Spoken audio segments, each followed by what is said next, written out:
Dili na tiaw ang kainit nga atong nabati. Tinuod na.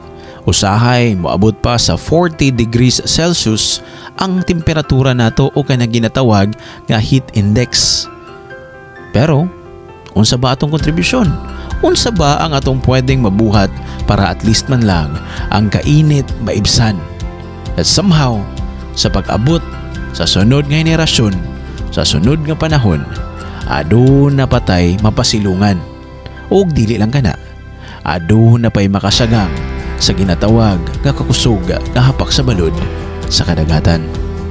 For today's video, idol, mohatag tag contribution sa atong Mother Nature, kauban ang ako ang pamilya sa ECHO ug ang uban pang ahensya sa gobyerno ingon man mga pribadong sektor dinhi.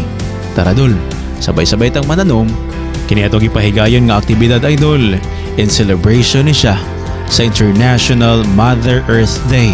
Restore Plant a Tree Project dira sa may Sitio Bakutan, Astorga, Santa Cruz, Davao del Sur. Ato sa katas.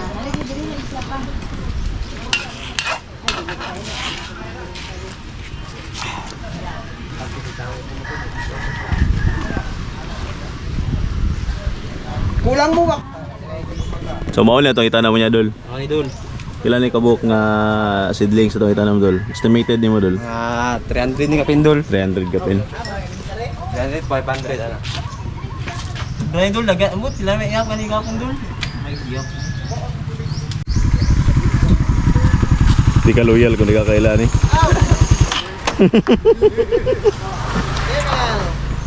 Ano naman mo bawalan ni daw? Na! At tayo eh. O na diha. Siyempre shoutout po kay Kuya, presidente na pinakagahi sa tanan. Shoutout kay Kuya. Ya nga ni salmot matagi na nga activity ya. Kasi mo na itong advocacy pagpanalipod o pagpaamuma sa kinayahan. Then tapos og mapanaminan sa mga bagong tubo ug sa ubang pang mga clubs nga kanang kinahanglan mahimot ang example sa ila. Yun, so dapat kung namoy Idol. kung namoy mga club na mag-mountaineer mo, O bisag dili clubs. sa dili club, so di mo tinas ordinaryong tao mo, so mawala na itong gamay na contribution sa community. Sige, tagreklamo nga init, why not mananam daw no? Mananom correct. Katong mga likromador nga init, hala mananom ta para malandungan ta. Og dalay ko nang Ginoo kay gitagaan ko tag may panahon. Landong kayo wala init. Yun, so dahil kay salamat Kuya. Idol, okay na ako ni si Kuya mo. Sagad pagunta na, nganong mananom mangga, Mr. Right? Nganong kinahanglan pamamutanom? Unsa ba ang mga benepisyo sa pagpananom? Idol, basic lang yun kayo sa dihang ako ang na-realize ni mga butanga, labi na katong niapil na ta sa pamilya sa ECHO. Ang mga benepisyo nga pwede makuha nato sa pagpananom, idol. Una, kini ang balay sa atong wildlife o ginatawag na home to wildlife. Ikaduha, maghatag kinig clean air. Another thing, makaprovide pud ni og pagkaon. Dili man sa atua, kundi sa mga wildlife nga naa na nimuyo diha sa atong mga gipangtanom. Next is disaster mitigation. So sa kang gikaingon pa kani atong gibutangan sa ato ang mga mangrove karon, posible ni siya nga pagdakuan ni nila makatabang ni sila sa mga ginatawag nga storm surge o makontrol ang kakusog nga paghapak sa balod. Clean water, very timely pod, idol, nga reason because sa atong nasinatian na taas nga heat index, idol, posible pod ang pagtanom og kahoy can control the temperature, idol. And of course, recreational. Posible po ni tambayan sa mga bata pohon nga magdula-dula. So that's why ato agad ni Dol, kung nakay oras musalmot ka sa ingon ni ini kakalihukan para naabot tayo contribution sa ato ang kinaiyahan, idol. Dili lang ta sigig angal nga init. Dapat naabot tayo ginabuhat para somehow maibsan ang kainit. Tara, Dol, mananom ta. Huwag ayaw kaulaw ya, Dol, ha. Kung namoy pahigayon nga pagpananom, kinahanglan ninyo assistance, kinahanglan ninyo siblings. Willing ang atong pamilya sa ECHO, kamutabang ninyo. Portrait na ako, ma'am.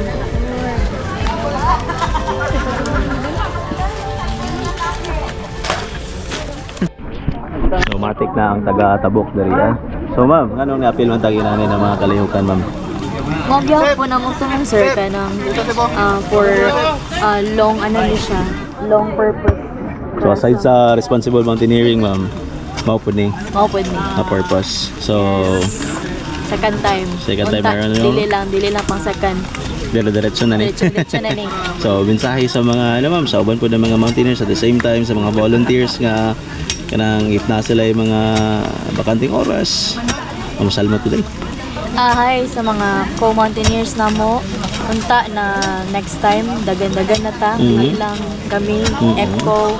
Unta na katong mga kailasan na mo gina-invite na ko diri sa Santa Cruz na mag gahin og gamayng oras para sa atong tree planting. Grabe ang impact ani on the future and I know na makatabang ni sa tanan dili lang sa atua. Yan, thank you po. Thank you Dol. Tulo na yung contribution. So ni siya. Uy, like and subscribe na.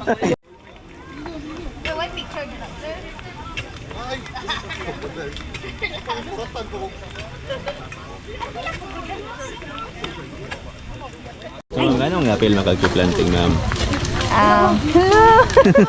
Ambush it. So, mga tirada dari. Dili lang masada mudagan ni siya. Wala tirada para di ka balibad ba? Yes sir. One of our trail runners diri sa Santa Cruz. Nag-tree planting ko for para ma-maintain na to atong nature. As a trail runner, ginahanglan na to na mag-tree planting kato. Para makasave to sa if ever na ay mga typhoon, maka-health siya. Okay. So, dili lang healthy advocate ka ma'am no. Dapat na po tayo contribution sa to Mother Earth. Yes sir. Thank you ma'am. Welcome.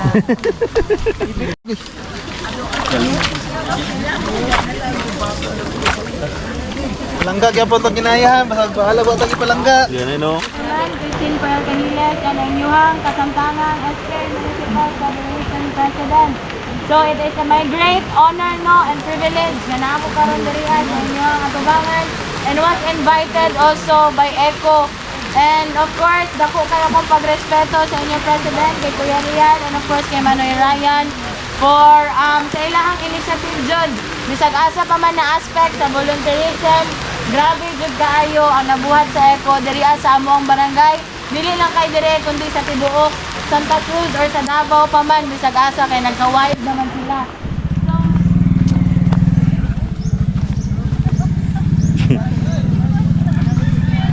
Wonder. So that's it for our restore project, pagpananom in line with celebrations sa Mother Earth Day. So again sa mga idol diya nga gusto po busal mo sa nga kalihukan, stay tuned lang mo sa Eco Cares nga group kay naga-announce midra sa mo mga activity. So that's it for today. Pay answer matik na diya. So again, invite po na mo mga idol nga mahiligon sa volunteerism at the same time mahiligon pod nga motanom. So sabay ta diri sa amuang objective nga atong ampingan mag-contribute sa Mother Earth para at least man lang atong maiwasan or ma-lessen na to ang grabing kainit sa panahon.